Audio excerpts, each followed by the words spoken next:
அன்பானவர்களே, இயேசுவின் நாமத்தினாலே உங்களை வாழ்த்தி வரவேற்கிறேன். இந்த நாளிலே ஒரு வேத வசனத்தை காண்பிக்கிறேன். எரேமியா தீர்க்கதரிசன புஸ்தகம் 15ஆம் அதிகாரம் 16ஆம் வசனம். உம்முடைய வார்த்தைகள் கிடைத்தவுடனே அவைகள் உட்கொண்டேன்.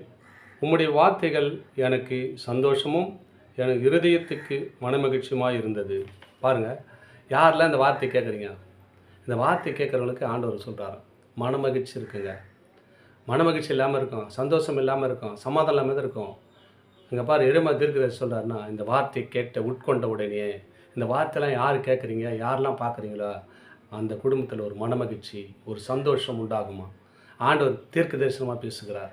யாரெல்லாம் இந்த வார்த்தை கேட்காதவர்களால் இருந்திருப்பீங்க, இந்த வீடியோ மூலிமா ஆண்டவர் உங்களை பார்க்கும்படியாய், கர்த்தர் கிருபை செய்யும்படியாய், இந்த நாளிலே மனமகிழ்ச்சி உண்டாகும்படியாக உங்கள் குடும்பத்தில் மனமகிழ்ச்சி இல்லாமல் இருக்கலாம். உம்முடைய வார்த்தைகள் கிடைத்த உடனே, எப்போல்லாம் இந்த வார்த்தை கிடைக்குது? காலையில் அதிகாலையில் பார்க்குறீங்க, மாலை வேலையில் பார்ப்பீங்க, வேலை இல்லாத போது எந்த டைம்லாம் பார்ப்பீங்களோ தெரியாது.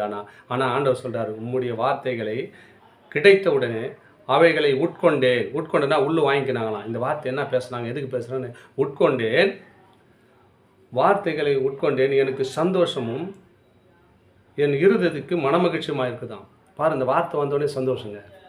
நம்ம எப்படி இருந்தோம் தெரியுமா? எந்த சூழ்நிலை தள்ளப்பட்டிருந்தோம். இப்போ இந்த வார்த்தை கேட்க கேட்க பாருங்கள், நம்ம குடும்பத்தில் ஒரு மனமகிழ்ச்சி, ஒரு சந்தோஷம், ஒரு சமாதானம் உண்மையே கிடைக்குங்க. இந்த வார்த்தையை தொடர்ந்து கேட்டு பாருங்கள். தேவனுடைய வார்த்தை அது தரையில் வீணாக உண்டு போகவே போகாது. இது ஒவ்வொரு நாளும் நம்மளை என்ன சிறப்படுத்தும், சீர்படுத்தும், நிலைநிறுத்தக்கூடிய வார்த்தை.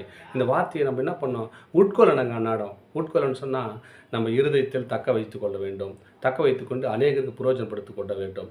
ஏன்னா நீங்கள் எப்படி இருக்கிறீன்னு எனக்கு தெரியாது, ஆனால் ஆண்டவர் உங்களை பார்த்து சொல்லுகிறார். உங்கள் குடும்பத்தில் சமாதானம் இருக்கலாம், சந்தோஷம் இல்லாத இருக்கலாம், மனமகிழ்ச்சி இல்லாமல் இருக்கலாம். இந்த வார்த்தை பேசுகிறார். இந்த வார்த்தையை நீங்கள் உட்கொள்ளுங்க. அது வந்த உடனே, உம்முடைய வார்த்தைகள் கிடைத்த உடனே, இந்த வார்த்தை வீடியோ மூலம் கிடைத்த உடனே அவைகளை நான் உட்கொண்டு, உம்முடைய வார்த்தைகள் எனக்கு சந்தோஷமாக இருக்கிறது. யாரெல்லாம் சொல்கிறீங்க? நிச்சயமாக சந்தோஷம் உண்டாகுங்க. ஏன்னா இது தேவனுடைய வார்த்தை. அவர் சொன்னால் ஆகும், கட்டளையிட்டான் இருக்குங்க. உங்களை பார்த்தா சொல்கிறார், சமாதானம் இல்லாத இருக்கிறையா? தொடர்ந்து இந்த வீடியோ பாரு, இந்த வார்த்தை கேளுங்க. ஆண்டவர் நிச்சயமாக உங்கள் குடும்பத்தை சமாதானத்துக்குள்ளே கொண்டு வருவார். சமாதானம் இல்லாமல் இருக்கலாம். என் அன்பு சகோதரனே, என் அன்பு சகோதரியை, உன்னை சமாதானத்தோடு கர்த்தர் நடத்துவார். உன் இருதயத்தை மனமகிழ்ச்சி ஆக்குவார். இந்த வார்த்தை கேளுங்க. ஆசீர்வாதத்தோடு அன்போடு வாழுங்க. ஆமேன். God bless you.